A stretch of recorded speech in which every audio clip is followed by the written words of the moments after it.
দাখিল অষ্টম শ্রেণীর শিক্ষার্থীরা, আশা করি তোমরা ভালো আছো।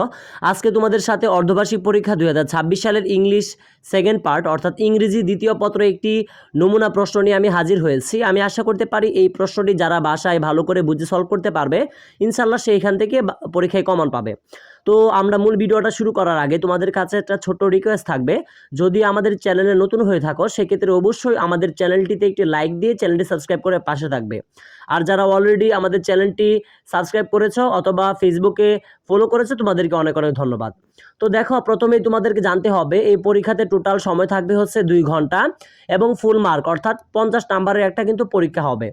তো এই 50 নাম্বারের পরীক্ষার মধ্যে তোমরা কিভাবে 50 নাম্বার পাবে, ঠিক আছে, এগুলো যদি ভালো করে বুঝে বাসায় সলভ করতে পারো ইনশাল্লাহ আমি আশাবাদী এগুলোর ভিতর থেকে তোমরা ইনশাল্লাহ পরীক্ষাতে কমন পাবে, ঠিক আছে। তো এখানে দেখতে পারতেছো তোমরা 1 নং প্রশ্নটা, ঠিক আছে, এখানে তোমার যে উপরে বক্সগুলো দেখতে সেই বক্সগুলো থেকে তোমরা এই শূন্যস্থানগুলো পূরণ করবা, ঠিক আছে। তো এইগুলো করতে পারলে কিন্তু 10টা যদি করতে পারো সেক্ষেত্রে কিন্তু তুমি 10 নাম্বার পেয়ে যাবে, ঠিক আছে। আমি আর এগুলো বিস্তারিত বলতে চাচ্ছি না, এগুলো তোমরা অলরেডি জানো, এগুলো প্র্যাকটিস করবা, ঠিক আছে।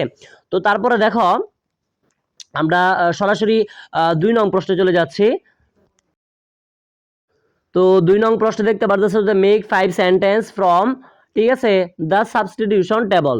তো এখানেও যদি তোমরা এই টেবলটা পূরণ করতে পারো সেক্ষেত্রে কিন্তু 5টার জন্য তোমরা 5 নাম্বার পাবে। এটাও খুব ভালো করে শেখার চেষ্টা করবা, ঠিক আছে। তারপরে দেখো 3 নাম্বারটা আছে, 3 নাম্বারটাও যদি ভালো করে শিখতে পারো, আশা করতে পারি এই 3 নাম্বারটা যদি কোনো স্টুডেন্ট ভালো করে বুঝে শিখতে পারে এখান থেকে ইনশাআল্লাহ 3 নংটা সে কমন পাবে। তো সরাসরি আমরা তারপরে 4 নংয়ে চলে যাচ্ছি, দেখতে পারতেছো, ঠিক আছে, change the following passage into, ঠিক আছে, ইনডিরেক্ট স্পিচ। তো এটাও খুব ভালো করে শিখবা, যে 4 নং প্রশ্নটা দেখতে পারতেছো এটা ভালো করে শেখার চেষ্টা করবা, গাইড অথবা বই থেকে যে যেভাবে পারো অথবা ইন্টারনেটের মাধ্যমে শিখে নেবা, ঠিক আছে, গুগলে সার্চ দিয়ে। তারপরে দেখতে পারতেছো 5 নাম্বার, ঠিক আছে, লেখা আছে চেঞ্জ দ্য ফলোয়িং সেন্টেন্স, অর্থাৎ তোমরা যে প্যাসেজটা দেখতে পারতেছো এটা নেগেটিভ আছে, অ্যাক্টিভ আছে, ঠিক আছে, এগুলো খুব ভালো করে শিখবা, অ্যাফার্মেটিভ আছে, পেসিভ আছে, এগুলো ভালো করে শিখে নেবা, এগুলো আর বলার কিছু নাই। তারপর দেখতেছো 6 নং যেটা, ঠিক আছে, খুবই সহজ একটা বিষয়, পাংচুয়েশন আছে, এটা খুব ভালো করে শিখে নেবা।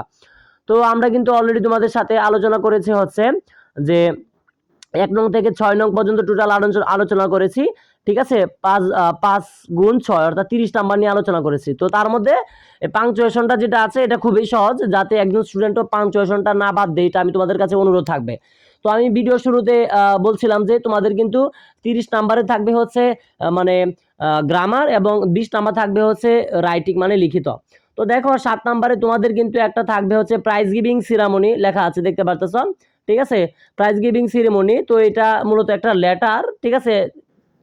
তারপরে দেখো তোমরা দেখতে পারতেছ যে অর লেখা আছে, অর্থাৎ 7 নাম্বারে তোমার 2টা অপশন থাকবে, একটা তুমি লেটারও লিখতে পারবা আর একটা ইচ্ছা করলে তুমি ইমেলও লিখতে পারবা, ঠিক আছে। তো তোমার ইচ্ছা মতো লেটার অথবা ইমেল তুমি পরীক্ষাতে যাই লিখো না কেন, সমস্যা নেই, ঠিক আছে। তো দেখতে পারতেছ যে 8 নাম্বার দেখতে পারতেছ এখানে একটি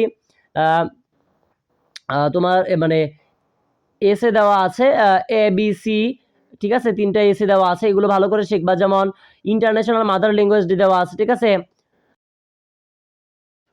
তো তারপরে বি নাম্বারে দেখতে পারতেছ ফ্লাডস ইন বাংলাদেশ, তারপরে দেখতে পারতেছ 3 নাম্বারে দা জুলাই আগস্ট।